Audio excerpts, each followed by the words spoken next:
everyone, and welcome back to Neuropsychology.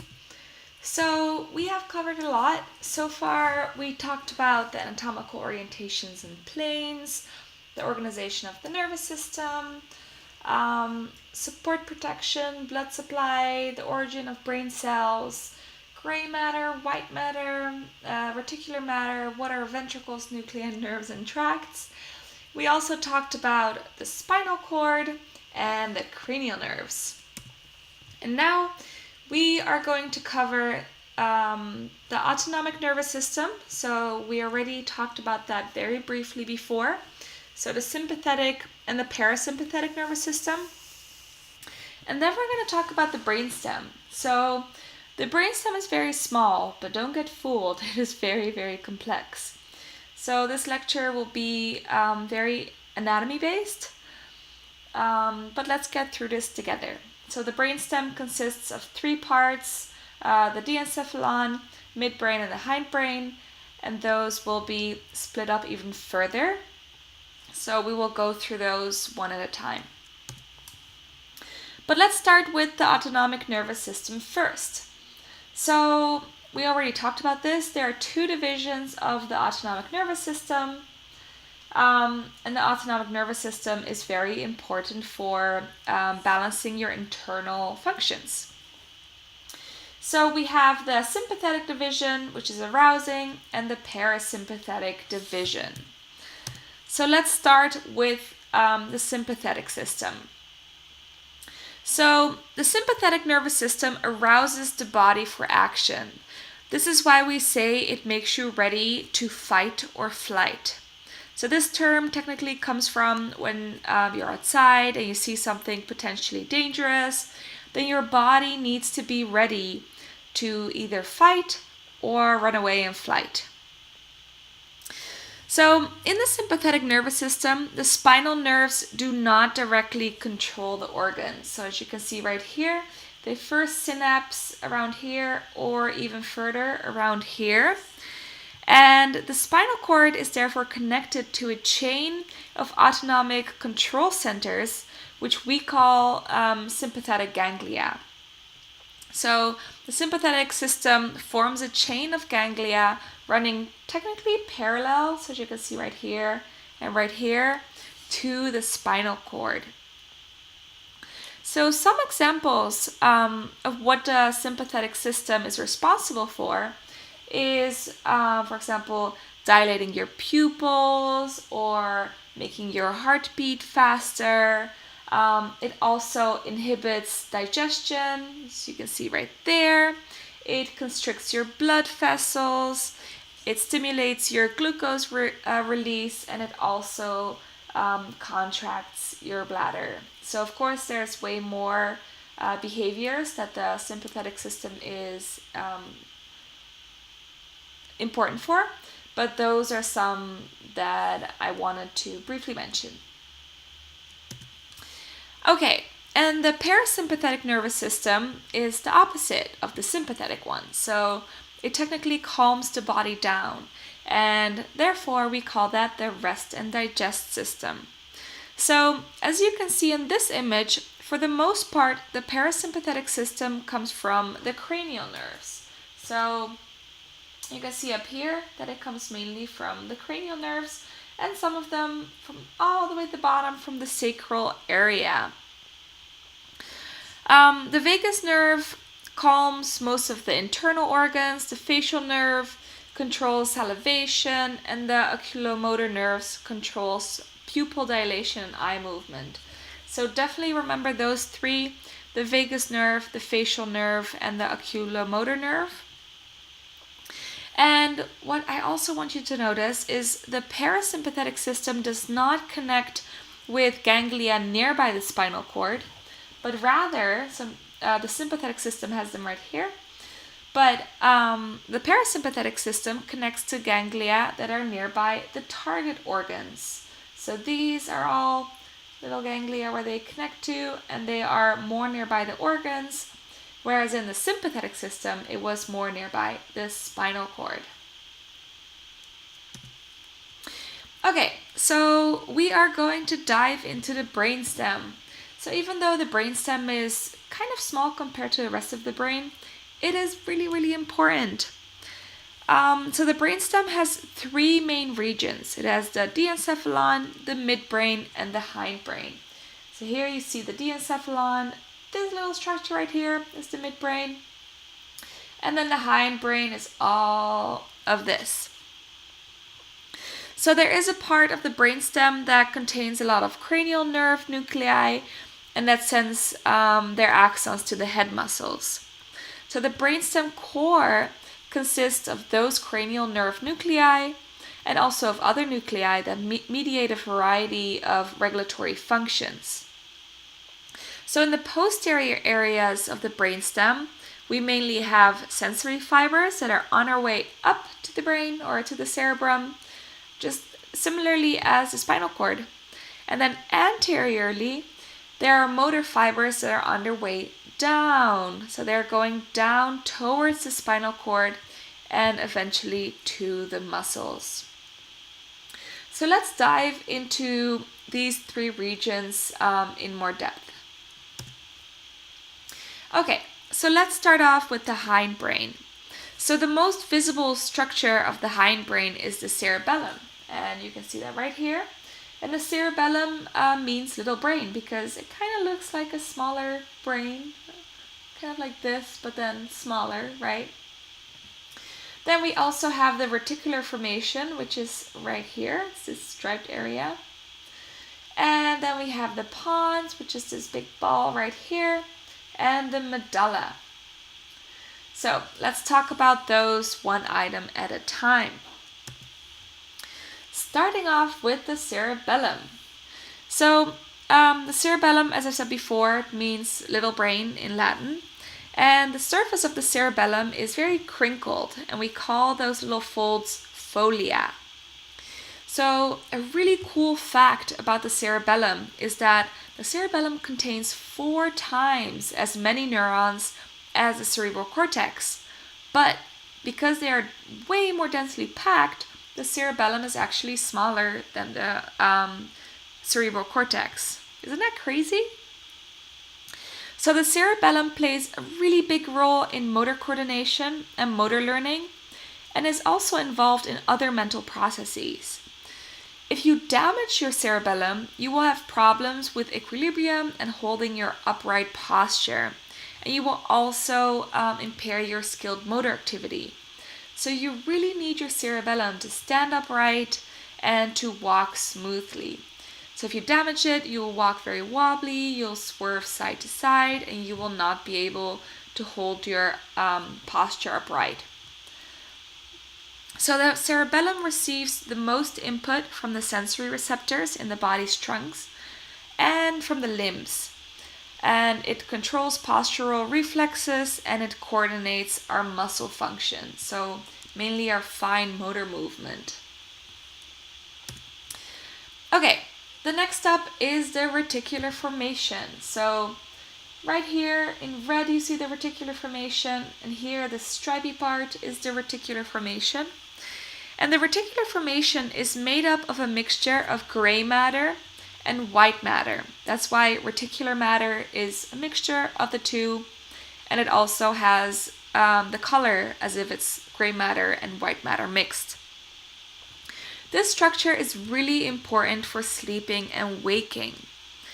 So it also maintains our consciousness and general arousal. So if you would damage this area, it could result in permanent unconsciousness. Okay, next up is the pons. And the pons is in the upper hindbrain. So here you see the pons, here and here, and then here also. The pons in Latin, it means bridge. And the pons is also really important or vital for body movements. Nuclei within the pons, or in the bridge, receive inputs and bridge inputs from the cerebellum to the rest of the brain. So it's kind of like a relay structure. And then lastly, we have the medulla.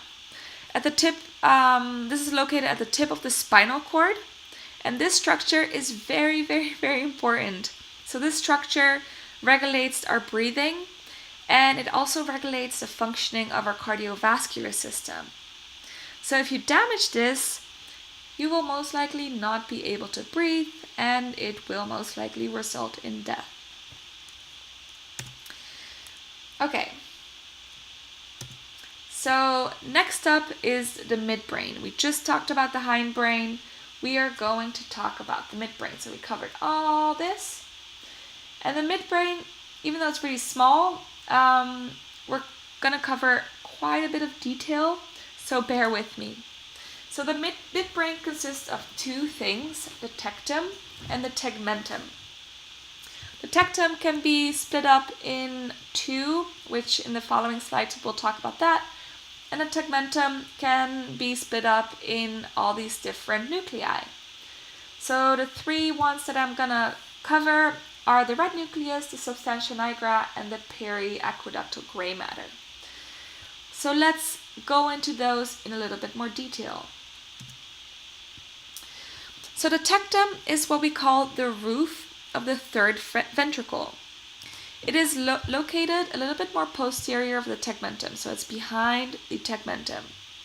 The tectum receives a lot of sensory input from the eyes and from your ears. So it is composed of two what we call colliculi. We have the superior colliculi and the inferior colliculi. So here you see the superior colliculi or colliculus. You have them on both sides. So you have the left one and the right one. And you have the inferior colliculi. So superior colliculi technically means upper hill, and they receive input from the eye. So these two receive input from the eye. And the inferior colliculi means the lower hills, and they receive input from the ears. They're right here. So these colliculi are very important for locating objects in your surrounding and orienting to those objects. So either you do that by hearing and focusing in on those objects or looking at them. So these colliculi are really important for that. Okay, next up is the tegmentum. And the tegmentum is located in front or anterior of the tectum. So we also call this structure the floor of the third ventricle. This structure is very important for motor movements. And if you cut this, so here's the tegmentum, here's the tectum.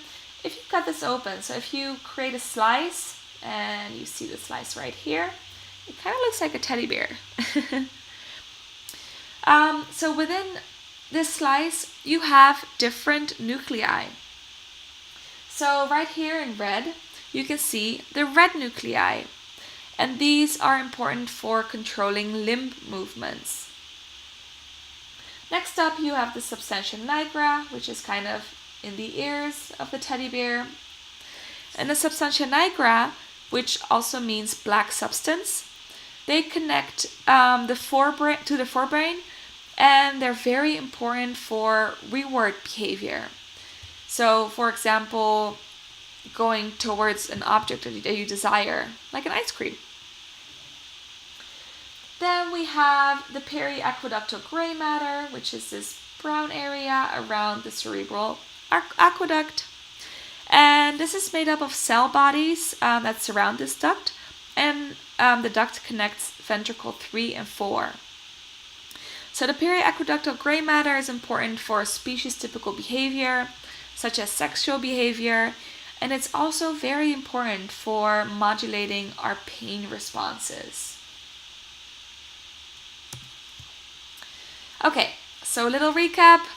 We have the tectum here in the back. It has all these colliculi. The superior colliculi, they receive visual input. The inferior colliculi receive auditory input. Then in front of that, we have the tegmentum. If you slice it open, it has all these nuclei in it. The red nuclei control limb movements. The substantia nigra is very important for rewarding behavior. And the periaqueductal gray matter is important for species-typical behavior, such as sexual behavior. Okay, lastly, we will talk about the diencephalon. So the diencephalon consists of three big structures.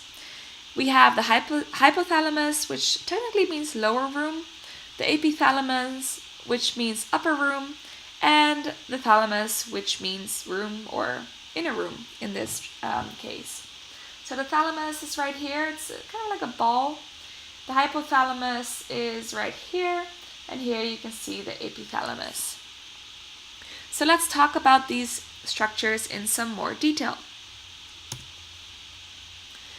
Let's start off with the hypothalamus. The hypothalamus is really important for motivation or motivated behavior.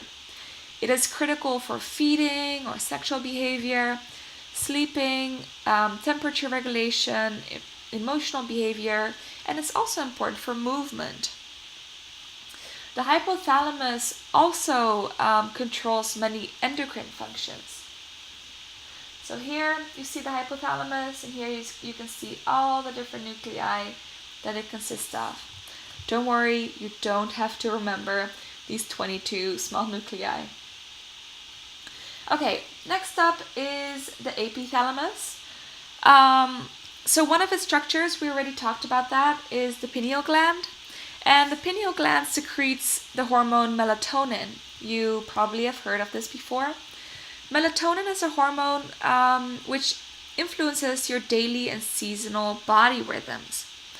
So an example is during dark hours in a day, so at night, melatonin, when it's released, it will make you feel tired. So when you feel tired, you're more motivated to go to sleep. Another structure in the epithalamus is the habenula. I love that name, habenula. And habenula is really important for hunger and thirst regulation. Okay, the last one is the thalamus. The thalamus is really, really cool. I am studying that in my research. So the thalamus is composed of 20 nuclei, and they project to a specific area of the cerebral cortex. So here you can see the thalamus technically cut out of the brain. So this will be the medial part. This is the side part of the thalamus. So almost all the information that eventually goes to the cortex goes through the thalamus first, except smell. For example, there are three ones I wanted to talk about. The lateral geniculate body receives information from your visual system, so it receives your visual information. The medial geniculate body receives auditory information, so from your ears.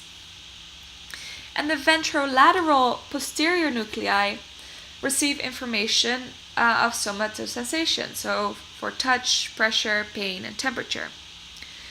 So in turn, after the thalamus receives these information patterns, eventually it will send it up to the cerebrum or the cerebral cortex, to their main visual, auditory, or somatosensory cortex, wherever they're designated towards.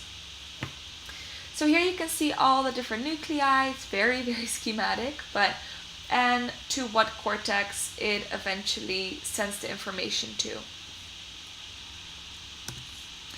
And that was the end of this video. I will see you guys back soon.